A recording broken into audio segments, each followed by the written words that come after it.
Erotic Realm Podcast. I'm your host, Em, a psychosexuality nerd with a background in psychology and a 24/7 lifestyle kinkster.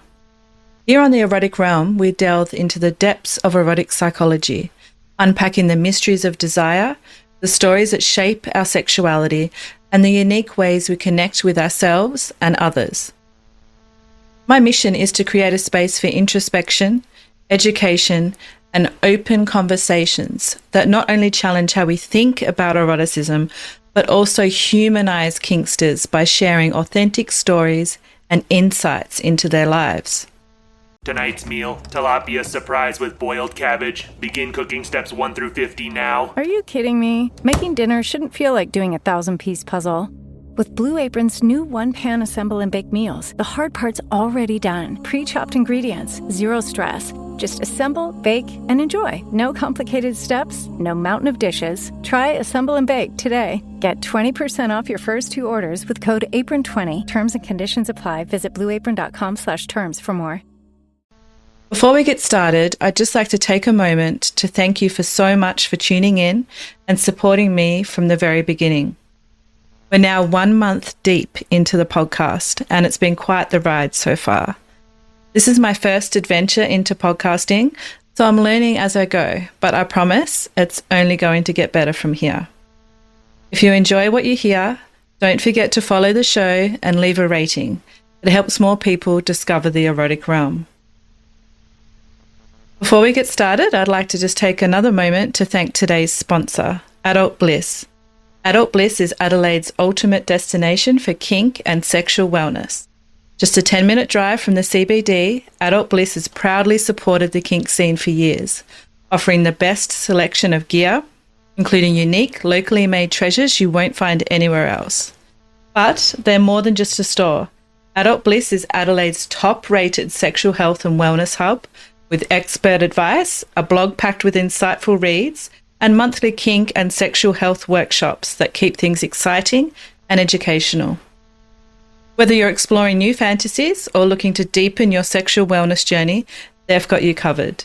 Visit adultbliss.au and use the code EroticRealm25 for a cheeky discount of 15% off and a free gift. Now it's time to introduce today's guest.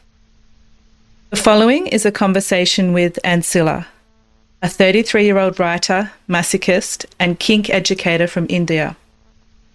Ancilla is deeply immersed in the world of BDSM, embodying roles such as slave and emotional masochist. In this episode, Ancilla shares her unique perspective on submission and the strength it takes to surrender, the transformative power of pain, and her passion for kink education through her groundbreaking Sextbook Initiative. We also discuss her experiences with a 2-week-long CNC dynamic and how it shaped her understanding of trust, intimacy, and self-discovery. Ancilla's journey blends personal growth, creativity, and activism, offering valuable insights into the psychology of BDSM and the erotic mind. I hope you enjoy this compelling and thought-provoking conversation. Hi everyone, and welcome to the Erotic Realm. Today I'm excited to have with me Ancilla. Welcome, Ancilla. Hi, it's nice to be here. Lovely to have you. So let's first of all get an idea for your erotic realm. How would you describe your sexuality? As masochistic in one word. I guess pain is a really important part of it. It's like the center of my sexual and erotic experiences. I'd also describe it as, I guess, a bit ideological in the sense that it's very intersectional with the rest of the world. So there's a lot of like sexuality between me and partners, but there's also a continuing erotic experience with like life, the environment around me, how it influences what I do sexually and what I desire sexually. So it's like kind of pervasive.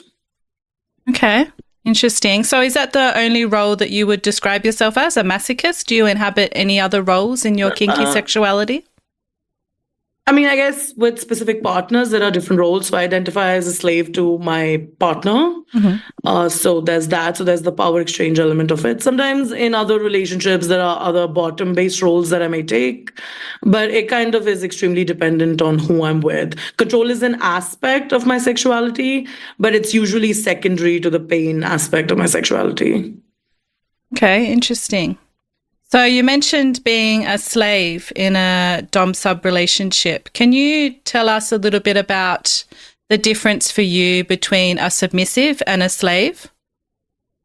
I guess to me, it's a technical difference in the sense that I see submission as sort of control exercise in a hierarchical system that's been agreed upon by the parties, whereas control in a slave master mistress situation would be ownership contingent, where like the view is of the other person as property, as opposed to there being like a hierarchical system that determines which way the instruction flows. But in practice, often they can look very similar because I guess people also interpret these roles depending on how they understand them. So in practice, like often the way that it's discussed, it's like slaves are more hardcore or things like that. I don't subscribe to any notions like that. Romantically, that's the role that appeals to me. To feel owned by another person is what appeals to me. So that is why I identify in that direction. So it's the ownership that is the difference between a sub and a slave for you? That would be it. Mm-hmm. Okay, so talking about surrender, how do you experience surrender in your DS relationship as a slave? So I guess it's important to make like the distinction between submission and surrender for me, because like I see submission as a bit of a like a decision to act, like there is the choice to obey something that specifically is being told to you. I'm not saying that like surrender is devoid of choice, but it's more environment contingent. So I would liken it to something like, you know how if you live in a really cold place, or like I live in a really rural area, which is extremely mountainous. So the circumstances, the vicissitudes of existing in a terrain like this are something that you accept without really specifically signing on to them. So I guess that is how I view surrender, though within the relationship, there is an understanding of what you are signing up for beforehand, but it's more environmental than it is. This is the realm within which it exists, or it's more in lots of different directions. And sometimes, like how you experience the relationship emotionally is not. It's not curated. It's not like decided upon. There isn't that much discussion about exactly how you want to feel. There is a possibility of it going in multiple directions, and you accept all of that possibility. Okay, very interesting. Now, you mentioned before about your erotic self intersecting with socio-political movements. Can you tell us more about that and perhaps share a moment when this connection became particularly clear or impactful for you? Okay, so first of all, like socio-political movements in terms of like how you're raised, like sometimes when you discuss it that way, it sounds way more clinical than it is in actuality. So like when I was younger, I realized that I had like this desire for pain and control, but I did not know how that looks in a relationship. So I would evaluate my environment for how does it look. And usually I saw it manifested within abusive relationships, within relationships where one partner was being exploited, but it was the only representation around me. So I extracted like things that are attractive to me from within those relationships, from within that environment, because it felt very much like that is the only environment that enables this kind of exchange, especially until you're old enough to like know how to articulate your desires or identify a community that also practices the same thing. So when I started seeking relationships, I was actively seeking abusive relationships because it genuinely felt like that is the only way I could get what I want, and everything that comes with it is sort of like the cost of it. As I realized that's not the case, and I started having access to environments where that that did not have to be the case, I did also realize that the imagery of abuse had become very deeply ingrained in like what I consider erotic. So extracting like the technicalities of like an abusive relationship and adapting them sexually to a consensual relationship is how like the social environment from where you learned your association becomes intersected with your sexuality. Yeah, the difference between abuse and kink is such an important topic. So thanks for highlighting that there. You also label yourself as a masochist and a feminist. And there are some people out there who suggest that you can't be both. They might say to surrender to another person or give up control is an anti-feminist idea. Can you speak to this? And what do you say to those people that have that belief? So, first of all, any belief that is so hardline that it doesn't consider the nuances is one that sometimes feels a bit wasteful to engage with, because if you've already developed that belief system without thinking more deeply about the subject, then you're not going to engage with me when I actually engage with you on the subject. That being said, this subject is extremely important to me and something I talk about frequently when I teach as well. So like one of the things obviously we talk a lot about how when somebody chooses to submit or to accept pain or relinquish control to another person, they are making a choice, and that choice in itself is what makes the action feminist, let's say feminist. But in actuality, it's not just the act of making the choice, it's also realizing the environment in which you make the choice. So for example, when I was younger and I had male partners, I would engage in like domestic servitude, which meant sometimes cleaning their apartments or like cooking for them and things like that. Now, in and of itself, that was just an erotic act to me. But in context of the relationship, if there were men who felt they shouldn't have to do that because they are men, my submission would not engage with that kind of person. Or if there is a person who is like, I have a child now, and the child lives with me and his father, so I'm his stepmother, and he lives with us and his dad. And now if this child is being raised in this house, I may be performing acts of domestic service, but the child may still continue to view it as women do the housework and men don't so much do the housework. So it means adapting my relationship in such a way that I am mindful of the example that I'm sending to the child. So it's important for the child to see that labor can and should be shared in an egalitarian way. So in that case, I choose representation over like expressing my sexuality in this realm. So I do less of that because it's more important to me to send the message to the child that you must not let your gender or the one that you've been socialized as influence what you're entitled to in society. Now that is a feminist act, but if you approach it so arbitrarily that the act of submitting in itself is not a feminist act, then you'll never be able to get to the depth of that. Whereas you can happily proclaim yourself to be a feminist, continue to do all of the domestic work in your home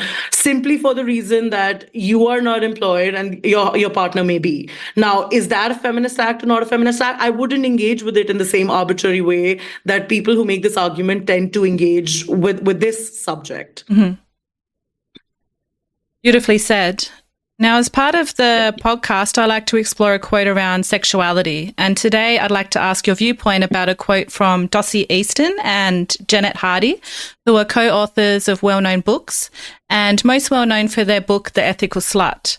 Today's quote comes from one of their other books, however, the new Bottoming book, which is all about the person who takes the receiving role during sexuality and kink scenes. The quote is, "Being a bottom is not about weakness. It is about strength, the strength to trust, to give up control, and to surrender to the care of another." I'm curious to hear from you if this quote mirrors your experience as a masochist. Have you found strength in your submission? And what would you say to those who might see submission as a weakness?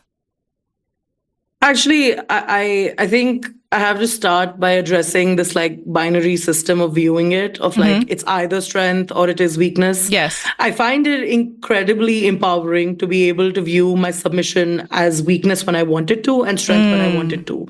Because like the problem is that weakness bad, strength good. But why? Like if I want to be weak, and also weak is arbitrary. Like it's difficult to define weak, right? Like physically weak? Is it like if you can't take something, does that equal weakness?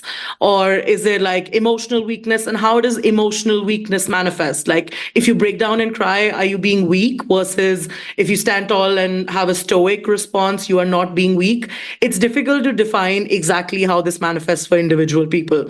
But whatever I do view personally as weakness, I love that submission allows me to show that, because like honestly, the way I was raised and the way that I've been socialized, it's been ingrained into me all my life that if I wanted to be a strong professional woman and I wanted to exist in this world that heavily favors men, I've got to always be extremely strong. So weakness is the part that's really, it's disallowed to you. Like it's disallowed, this concept of like breaking down or like being able to be helpless. It is disallowed to you. So if I want to view that as weakness, which sometimes I do and sometimes I don't, I want a space where I can do that. So from the point of view of the writer, I understand what they are trying to say is maybe even somewhat similar to what I am saying. That it's not a disempowering act, it is an empowering act to be able to put yourself in a situation where you accept not only someone else's control, but also the fact that they care for you and they see you exactly as you are and want to cater to that. And to that end, I do agree with them, but maybe the phrasing, I would have put it differently. Fascinating take. Thank you for sharing. I'm curious to hear more about what pain itself means to you. Do you find pain itself pleasurable, or is it the results of pain, such as the endorphins that are released, or is it a mixture of both? Definitely both, but for sure, the primary pleasure for me is sensation. At least when it comes to physical pain, like it is a very large part of it. So when I did even start realizing that I had a sexuality, that is just how it manifested. Like the thing that I desired was not genital. It was not somebody touch me there or like I should touch myself there. It was I should hurt myself because there is a pleasure I experience as a result of doing it. So it is very much the sensation for me that starts off the pleasure cycle. But yes, of course, the response to it, like what happens in your body when you're in a state of pain, or when you're coming down from a state of pain, or when you're retroactively visiting a state of pain that may have been too intense for you to process in the moment. They are all allied pleasures that are also very important to me. So basically, I guess what I would say is that it's a narrative. It's not just the act, it's not just the consequence, it's also the association, it's also the person who's with you at the time and how they interact with you and what has the greatest impact. Because sometimes it's things like how much you're hurting me, but sometimes it's also you're hurting me so much and in the middle of it, you just take a moment to like stroke my cheek or something. And in that case, the tenderness becomes like the center of pleasure for at least that encounter. So in general terms, I can say that pain is directly pleasurable to me as well as indirectly pleasurable to me. But it is the experience, like the cumulative experience around pain that you can create, that is the heart of the pleasure. I love the complexity that you've highlighted there. Thank you for that. So considering pain's been such a revelation for you and it sounds like you've explored it so much, I wanted to look at an article together that investigated the nature of pain in BDSM and why people might be drawn to painful experiences. So the title of the article is No Pain, No Gain, Therapeutic and Relational Benefits of Subspace in BDSM Contexts. So in this article, they looked at why people engage in receiving pain, and they found two main themes. The first theme was that the administration of pain resulted in transcendent or altered states of consciousness. And the second theme was that they found that it allowed more self-awareness via the forming and enacting of sexual scripts, or in other words, people were learning more about their sexuality by role-playing during the painful scenarios. Does this resonate with you at all? Does pain help you achieve altered states of consciousness? Of course. I mean, that's unavoidable. But I relate very strongly with the sexual scripts. That's actually, it's a major part of what I was trying to say when I said that my sexuality intersects with the world. Sexual script is the correct term for that. And yes, like pain in a very clinical way, where like you're pinching me and that's all that's happening and the sensation is all there is pleasurable. However, association around that. Why are you doing it? Why are you pinching me? And why am I enjoying it? What are the circumstances that led to it? What is the relationship between us that's causing it? All of that, and also that relationship being centered within a social space where the script on pain may be different or it may be multi-layered, that is what does all of it. Like that is the reason why the act is so desirable. Like right off the bat, there is some kind of it is contradictory to what we think of as human nature to engage in something that you're supposed to avoid. Like even when it comes to clinical definitions of pain, it's always described and as a state that you should avoid, and one that is unpleasant and one that indicates harm. So right off the bat, if you're engaging in something that's defined as that, there is sort of a freeing that you can go now in any direction from here, because the script is like to some degree already abandoned. But then the script also influences your responses, and then you unlearn those responses, or you learn pleasure-based association with something else, or romantic association with the person who's doing those things to you, and how you define love and romance could be influenced by that. So it's like this entire spectrum of possibility which exists within this. And then you have like your own sexual narrative. So the research also showed that achieving altered states of consciousness during consensual BDSM interactions can result in a reduction of physical and psychological stress, and it can also bring about a feeling of heightened intimacy between partners. So you just mentioned about the romantic side then. Have you felt less stressed and closer to your partners after a particularly painful session? Yes, but also it's hard to tell because your responses can be different. Like sometimes when I've engaged very heavily in very physical play, I just need some distance to process everything. And that distance to process is like a part of the experience where I'm communing with myself. So there is like a romance and an intimacy, but it's more internal than it is external.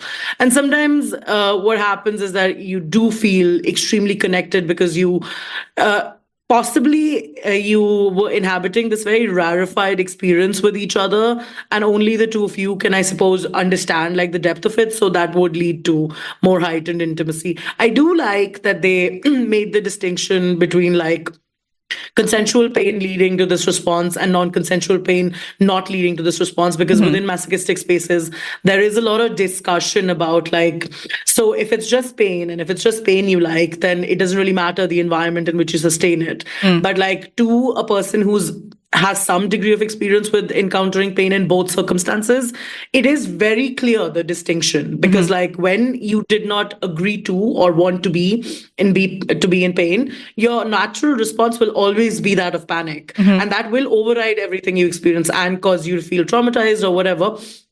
Whereas with the consensual pain, there is some degree of physical panic that may come from being struck, but it abates and you're able to really center yourself in the experience. So I'm glad they made that distinction, actually.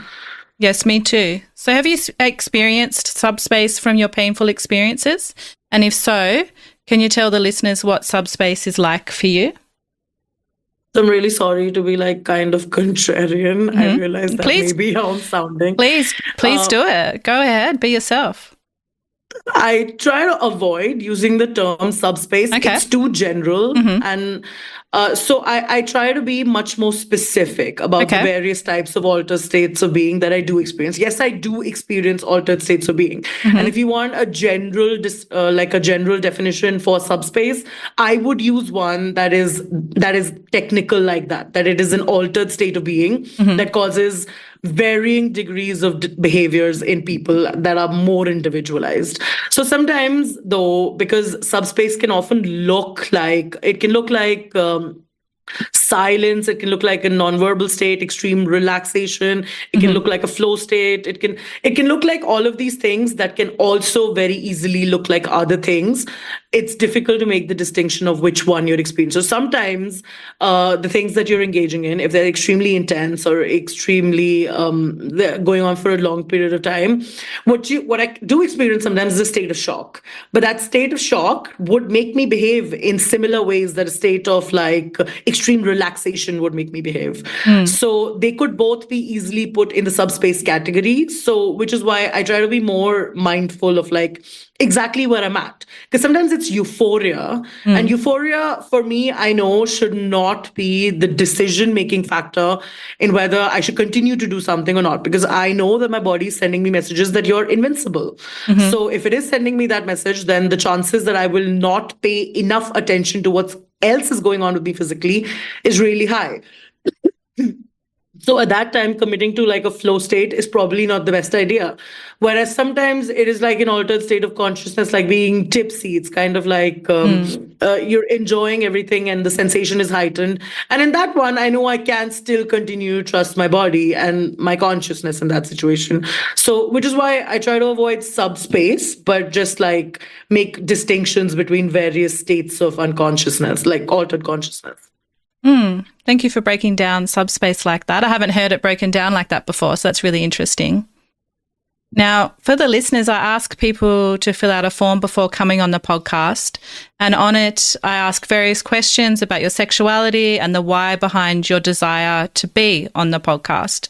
Now, your main reason, Ancilla, was to share your story to help others understand themselves, but also to speak about kink education, particularly the Sextbook Initiative.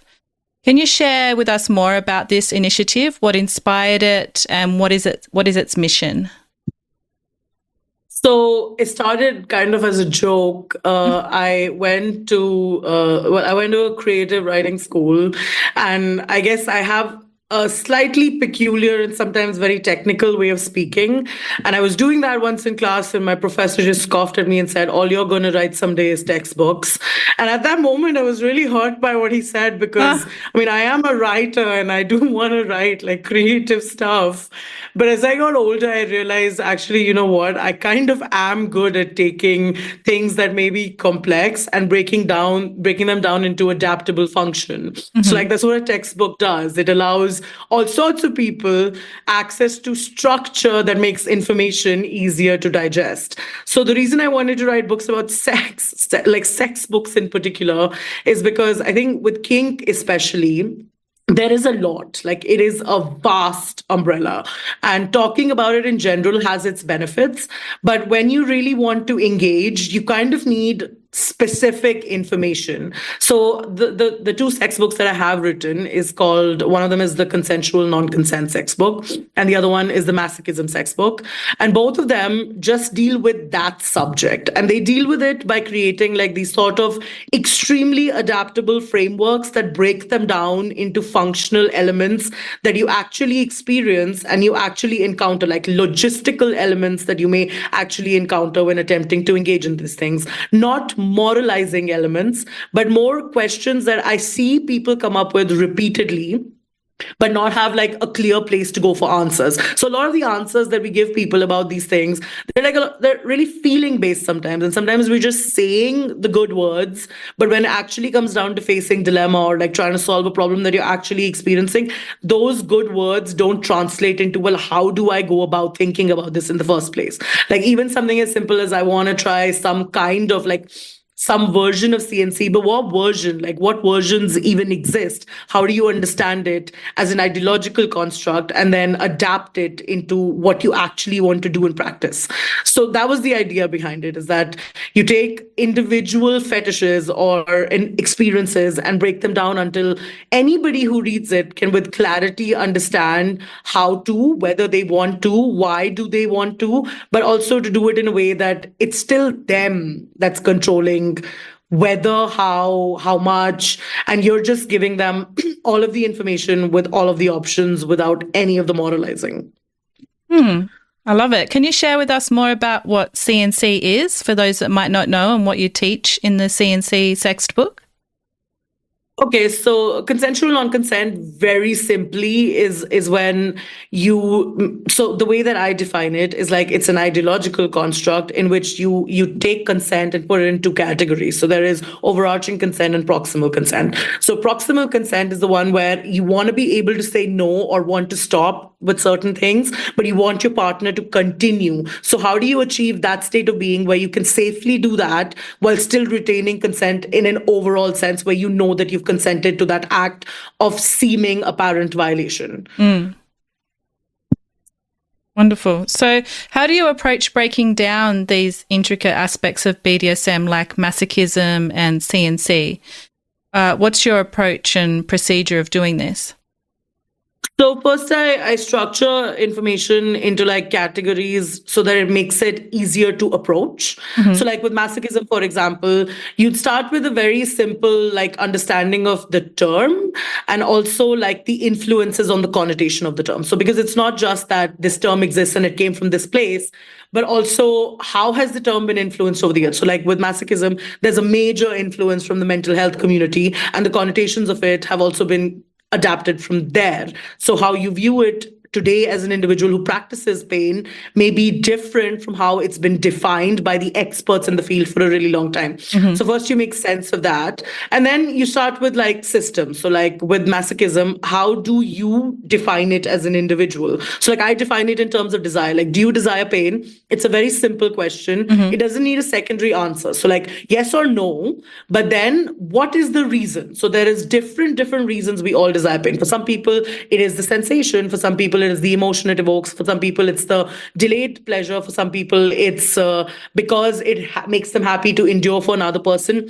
That is motivation. So then you take motivation and you separate it into as many functions as you can so that any person who's reading it can locate their motivation and see how that specific motivation influences how they can be safer while they do it, how they can understand better where their motivation is coming from. So I do that with basically anything that touches masochism. So what would you say sets the Sextbook Initiative apart from other kink education resources, and how do you hope it evolves over time? So I don't know about a part. I hope that it's a good addition to everything that already exists. So I think different things are required. So like if you do write the kind of content which is like a primer, that's also important. If you write an overall take, that's also important. And if you write a more granular textbook type function, that's also important. So I hope it makes a good addition. The way that I wanted to progress, so currently I'm working on the Power Exchange Sextbook. It's almost done, so it should be out before the end of this month. And I want to continue doing that. I want to continue writing books about specific sexual function. So I have one on sexual communication that is like a book that applies to more than just kink, and that would be just communication focused, but not like you should trust and be honest, but also really like how do you identify your own dishonesty when you don't realize that you may be coming from a dishonest space. So like just more adaptable. I'd like to do one on cuckolding as well. And the masochism one contains an emotional masochism component, but I also like to do a more detailed one on emotional masochism itself as well down the line. So basically as many as I can think of, I'm going to write. Wonderful. I look forward to reading them. What's been the most surprising or rewarding feedback you've received from someone engaging with your Sextbook materials so far? That it made it genuinely easier for them to ask for and identify what they want. Honestly, I was really surprised by the response in the Masochism Sextbook in particular. Like my books do decent sales, but that one, it was like off the charts. I was shocked by the fact that so many people were like engaging with the material, recommending it, and then continuing to purchase it. And at this point, it's like my best-selling book. And I think it's because a lot of people have a lot of the same questions about masochism that they don't get answered in a way that isn't about first of all, it's not entirely emotionally driven, the answer. Like, it's not about my feelings, what I think you should do. It's not so biased. It's more like acknowledging the possibility of all experience. So it makes it a lot clearer for a person. And also, it breaks down the process, because sometimes that's the confusing part. So it's that. It's when somebody reads it and achieves clarity on what they want. That's the most rewarding aspect of it. So as part of our conversation today, I asked you to bring along something to share, such as a quote, a book, movie that's influenced your sexuality. Can you share with us what you've brought along today and how it shaped your understanding of your erotic realm? So I don't bring anything, but I did think about your question, especially since it was framed in the context of like when you were just starting out before you. So actually, for me, I think it was the dictionary is what I was thinking about your answer, because I already knew that like I wanted to experience pain, and I already saw these things around me that were kind of turning me on, but I had no idea that that's what was happening. So I just started looking up words in the dictionary when I was really young. Words like beat and hit and thrash and words like that. And then, they have those sample sentences in there about with those words. And then sometimes I would read those sentences, and it would be extremely gratifying to know that like this exists in the world. Like these words exist in the world. Therefore, these acts exist in the world. And therefore, there is definitely more to like understand. There's more to like know about it. And also, this was before like I realized that you could engage with things, engage with things like this in a more organized system. Like I did not know that pornography or erotica were a thing. So for me, the dictionary was where all of it existed. And then inspired by the dictionary, I just started writing it myself. And because like the dictionary has very cold clinical sentences, and I wanted mine to be more, I guess, romantic and deliberately trying to evoke sexuality. Other than that, I guess a writer that's very influential to me is Anais Nin, but I think that's because I identify her with her as a writer a lot more than like writing is actually a really big part of my sexuality, because I write erotica. It's what I started writing. It's like how I started writing. And I also write erotic novels, and that is where like the reality of my existence lies. So it's a bit of an obsession, because like it's not just autobiographical, it's also like real time writing. It's like as I live life, I live it through a political lens, an emotional lens, a mental lens, a familiar lens, but also an erotic one. And that one is all encompassing as much as the rest of them. So, and that's kind of how she writes, where like all of her is engaged with the world constantly, and it's living this like extremely active existence where it recognizes the impact of everything on every component of her. So that I find I identify with quite a bit. So I've read all of her journals, and I frequently revisit them. And it's just because I love the intensity, and that is a big part of why I love kink and masochism or control or any of these elements, is because the intensity. And writing allows you to experience that intensity with consistency, like not just when you're living it, but also when you're done, when you're writing it, when you revisit it, when you share it with the world. It's like an intensity that never dies. It's like an immortal intensity. So you've written extensively on power exchange and sadomasochism.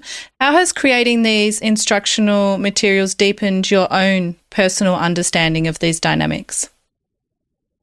I mean, the more structure you have to create, the more structure you're going to apply to yourself as well. So like that is also a bit how my brain is wired. So like I relish the opportunity to create structure. But once you dedicatedly sit and think about it, like how structure allows you to think of your experiences in this organized form, especially in ways that you don't miss anything. So I think it's made me more mindful of like how to keep myself safer as well. It's also taught me to identify much better exactly what I value in partners, because I can on a very granular level identify my own needs as well and see what is the best counterpart for that. So definitely that, and articulation. So like I now understand much better what is important to share with like a person who might be hurting me, because earlier it's not that it's an active process, right? You continue to learn how to negotiate with each negotiation that you go through. But sometimes you realize, you think that you hit the peak of it. You've hit the peak of what needs to be communicated to a person. But realizing certain things, like after I wrote the Masochism sex book, I realized that communicating to the other person the timeline on my pleasure is actually really helpful, because sometimes there are a lot of people who, like, when they are experiencing pain, like the act of it in the moment, it doesn't look like pleasure, not even in like a warped sense, because some people screaming is equivalent of pleasure, but for some people it's just not. So but that makes it difficult to decide or tell whether a person's really enjoying it. Whereas if I communicate that like my form of pleasure is delayed or even retrospective, which is that I don't need to, like, only when I revisit this experience will it be pleasurable to me, or only in its aftermath will it be pleasurable to me, that makes like what's happening in scene make a lot more sense to the person hurting me, for instance. So like earlier when I was younger, I would never communicate that in advance. I also did not know how to phrase it.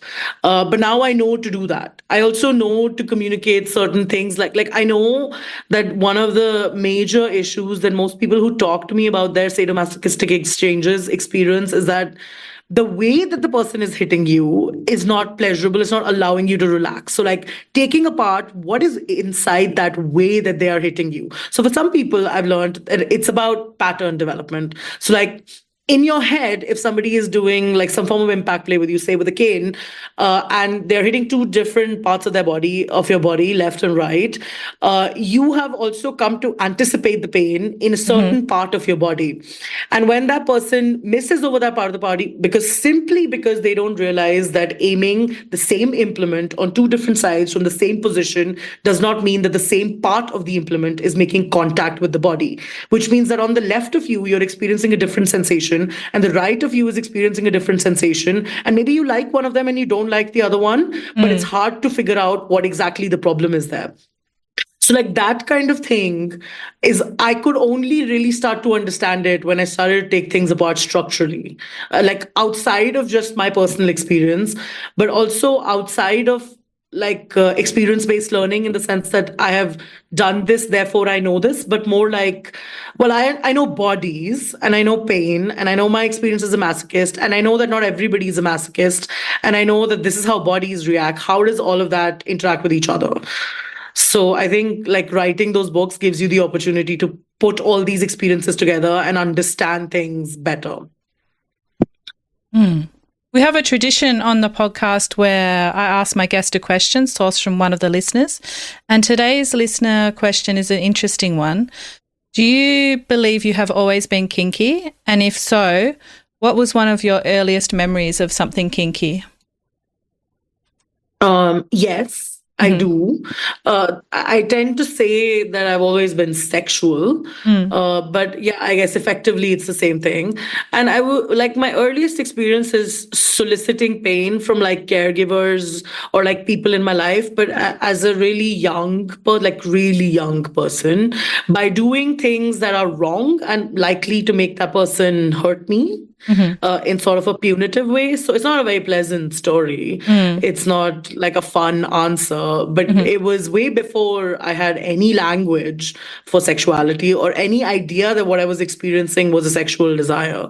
And obviously the people involved in this scenario who were willing to hit a very young person were not the best teachers for what direction your sexuality should take or anything.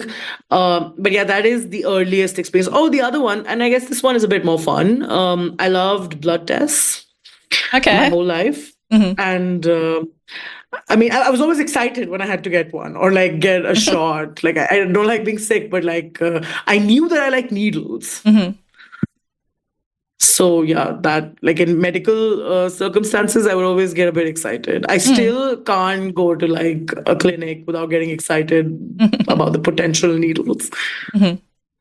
Are you able to share with us a peak sexual experience that you've had and why it was a peak experience for you? Okay, I can. I'll do two because I sort of like to compare and contrast them. So I am really into prolonged play, which is like over the course of days or weeks.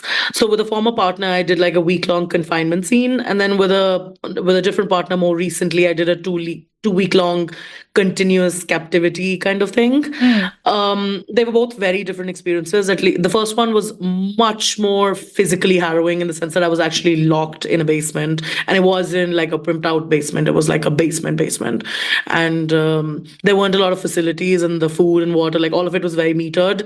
And the person that I did it with was not actually well. The relationship around the broader relationship was quite abusive. So while that experience was peak in a lot of ways, it wasn't in the best settings. The second one, it was 2 weeks long, and it wasn't captivity to that degree. Like I was in my house, and but basically my only point of contact was this person and nobody else, and it was like a continuous scene. So like you don't really exit out of it. So like there was a lot of structure around it, and that one is in a relationship that I love, and with a person that I love extremely much, who is very invested in my well-being, and both of them were extremely intense, and both of them like taught me a shit ton about myself. So like one of the things is like, what can you live without? Like, because we live this existence where like everything's accessible, right? Like I live in a super rural part of my country, but even I operate with impunity on the front that like anything I really need and want, I can have at any moment that I want.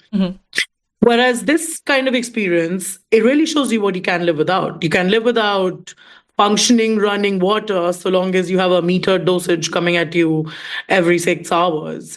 You can live without compassion. You can live without all of these things, and it'll enable you to inhabit the kind of experience that outside of this context would be terrible. Like deprivation of this kind only happens when your country goes through like a human rights crisis, or like when there's been an extreme loss of civil liberties for very bad reasons.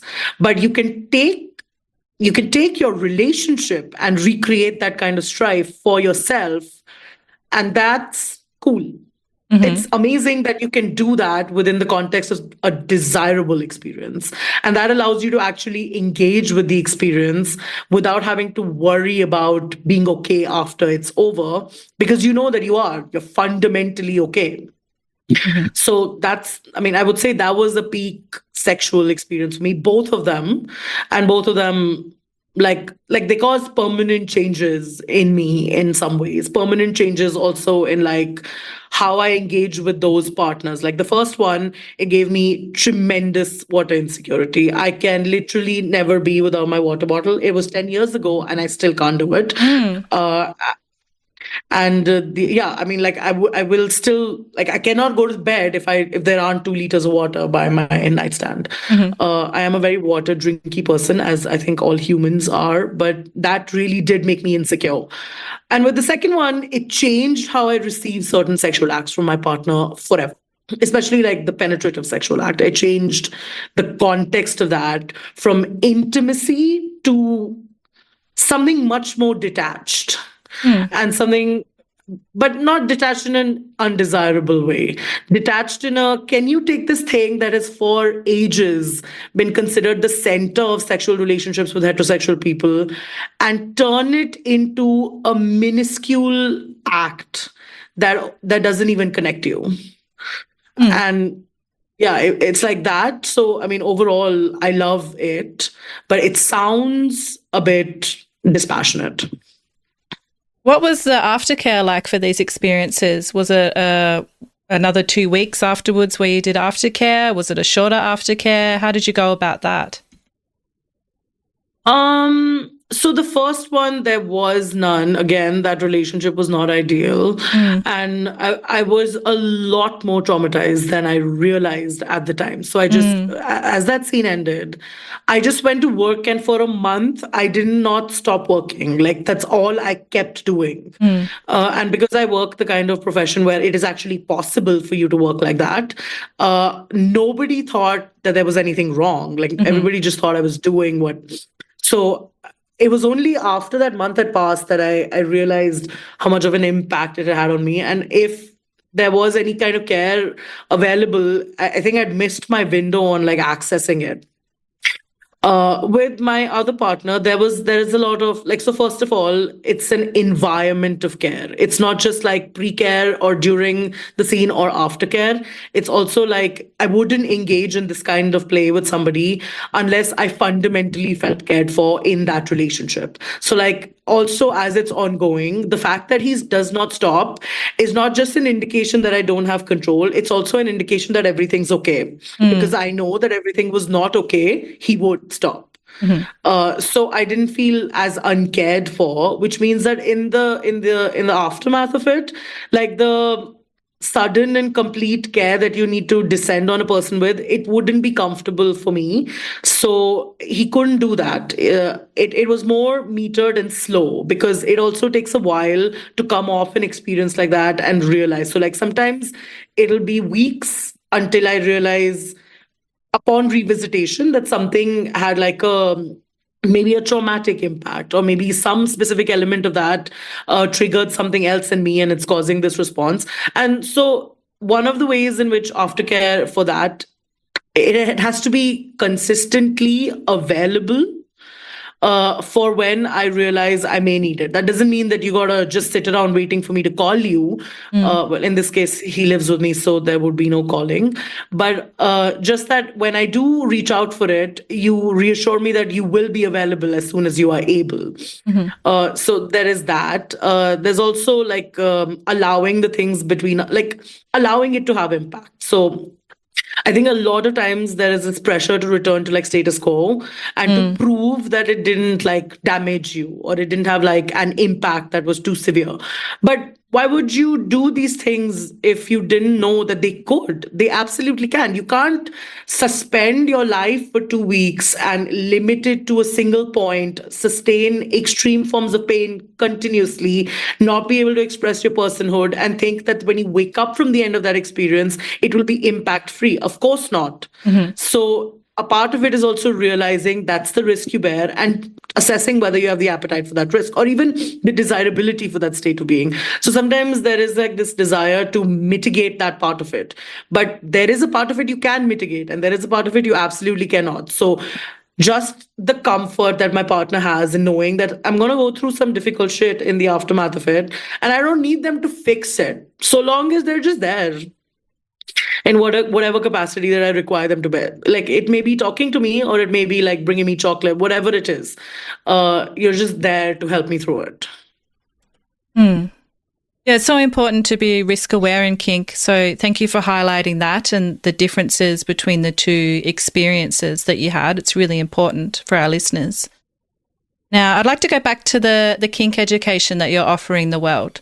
What do you think is the most pressing topic in kink education today, and how do your works address it? Honestly, I have no idea. What is the most pressing topic? Look, also something has happened in the past few years, right? Kink has gone kind of mainstream. Yeah. So it's a lot of content out there, and there is a lot of content that's aimed outward. There's a lot of like, hey, do you want to be interested in kink? This is what it is. Which kind of condenses it to this tiny little thing that it's possible to learn about using a 40-minute masterclass. I think that's all well and good. I think we should include as many people in the fold as you can. For me, the most important thing is focusing the education inward. So like towards the people who are already like, yeah, you know what, this is what I'm into. Tell me how to do this specific thing without like wrecking somebody's life. So I think safety is maybe the most important. And that's the one that I try to focus myself on. Also, not safety just in physical terms, not safety just in wash your implements and do it this way and not this way, but also like emotional safety, social safety. How much of it is even possible? What is the environment in which you are doing all of this? And what risk does the environment itself bear? So that kind of thing, I think, is extremely important, because since there are a lot more people interested in doing the things that we've been doing, it also means that there are a lot more questions. There's a lot more more people who may not know how to go about it. So like focusing on that is good.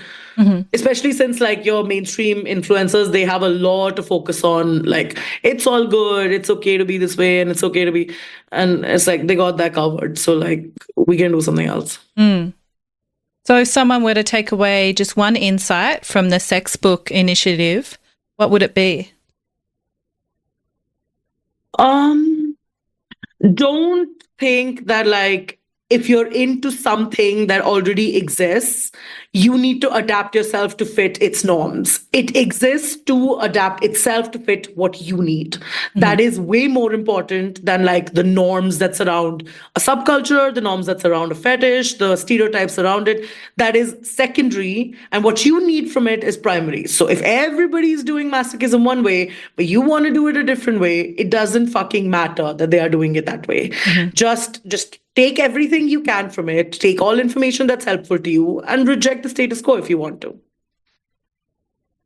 And is there anything else you'd like to share with us today? Like just in general? Yeah, anything you'd like to speak about, anything you feel like we haven't covered that you'd like to let people know? No, I think this was very comprehensive. It was really great to be able to talk to you about all of these things. In general, I'm glad that there are more podcasts about kink that exist, and people who are doing a more detailed exploration into why people want to do the things they do. Individual focus is a great thing, because as you start talking in general, you lose a lot. You lose a lot of like the important depth. So I think it's great what you do, and thank you so much for doing it. Thank you. The last thing I have to ask you, if you were to sum up your sexuality in just one word, what would that word be at the moment? Tragedy. Thank you. Pain is like, I'm sorry. I tried to explain the one word answer. It's okay. I can't help it. Go for it. As in tragedy, in the sense that not that it's a terrible thing, just that like pain plus emotion. It's just like, it's just that. I love the intensity of it. And I'd like to thank you for being so open and sharing yourself with me and our listeners today, Ancilla, and also for the work that you're doing in kink education. Where can we find out more about you and the work that you're doing with the Sextbook Initiative? So you can buy all of the books on Amazon in most of the world. If you're in India, I distribute them personally because the books aren't accessible here because of censorship.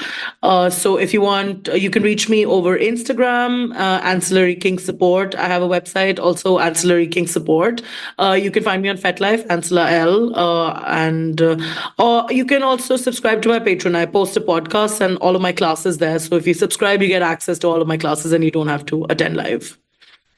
Wonderful. Thank you again for being here today, Ancilla. I'm Em, and this has been the Erotic Realm Podcast. If you enjoyed today's episode, I'd love it if you could follow the podcast and leave a rating or review.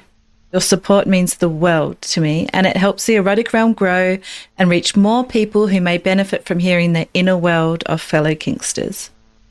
I'd also love to hear from you, my listeners, if you have questions you'd like me to ask on the podcast, want to be a guest and share your story, or if you're ready to explore your erotic realm one-on-one with a coaching package, head over to theeroticrealm.com. Today's episode was brought to you by OzGaga. Discover the Miss Fun BDSM set at OzGaga, the ultimate collection to explore your desires. This premium set includes silky cuffs, a blindfold, a playful paddle, and more. Everything you need to ignite passion and connection, whether you're just starting or ready to level up. With OzGaga, you can explore safely, discreetly, and with total confidence. Visit ozgaga.com.au today and let the adventure begin. Thank you so much for listening, and as always, stay perverted.